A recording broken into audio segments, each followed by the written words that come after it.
So hello WBJ 2025 aspirants, তোমাদের মধ্যে অনেক স্টুডেন্টসই আছে বা যারা গার্জেন্সরাও আমাকে ফলো করেন, তাদের এটা ডাউট যে আমরা মানে কলেজে যে অ্যাডমিশনটা সেটার সময় কতটা পরিমাণ টাকা নিয়ে যাব বা এডুকেশন লোন বা স্টুডেন্ট ক্রেডিট কার্ডের প্রসেসটা কখন থেকে স্টার্ট হয়। এই যে শুরুর সময় 1 লাখ টাকা দিতে হচ্ছে আমাকে নিজের থেকে, এটা কি পরে স্টুডেন্ট ক্রেডিট কার্ড বা এডুকেশন লোনে দিয়ে দেওয়া হয়?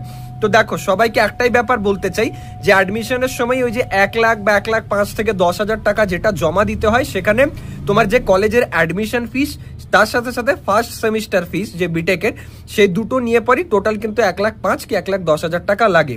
এবার এই টাকাটা জেনারেলি ক্যাশে কোথাও মানে অ্যাকসেপ্ট হয় না কোনো কলেজেই আজকের ডেটে।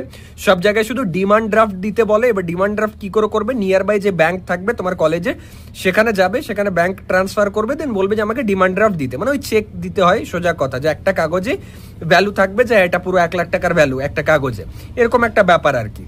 তারপর প্রসেস হচ্ছে যে এই টাকাটা তুমি যখন সাবমিট করে দিলে, কলেজে তোমার অ্যাডমিশন হয়ে গেল, সবকিছু কনফার্ম হয়ে গেল, এরপর কলেজে থেকে তুমি একটা বোনাফাইড সার্টিফিকেট পাবে।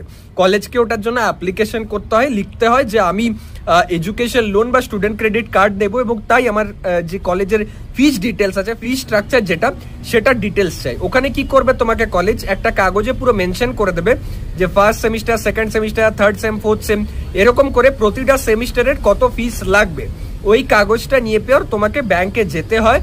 তারপর তুমি যা আর কি প্রসেস থাকে এডুকেশন লোন বা অন্যান্য যে লোন সিস্টেমের, সেটার জন্য অ্যাপ্লাই করতে পারবে।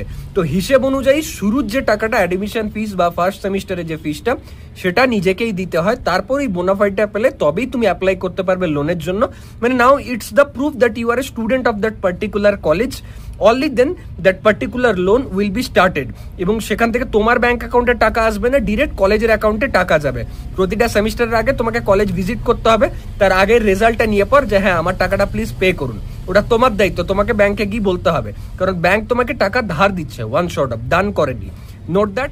এই রিলেটেড আরো আমি ভিডিও জানবো, তার জন্য চ্যানেলটা এখন থেকে সাবস্ক্রাইব করে রাখো এবং তোমার কোন কলেজে অ্যালোটেড হয়েছে সেটা কমেন্ট করে জানাও। আমি এটা বলবো তোমাকে যে লোন নিয়ে পর ওই কলেজের ওই ব্রাঞ্চটায় পড়া ওর্থ হবে কিনা।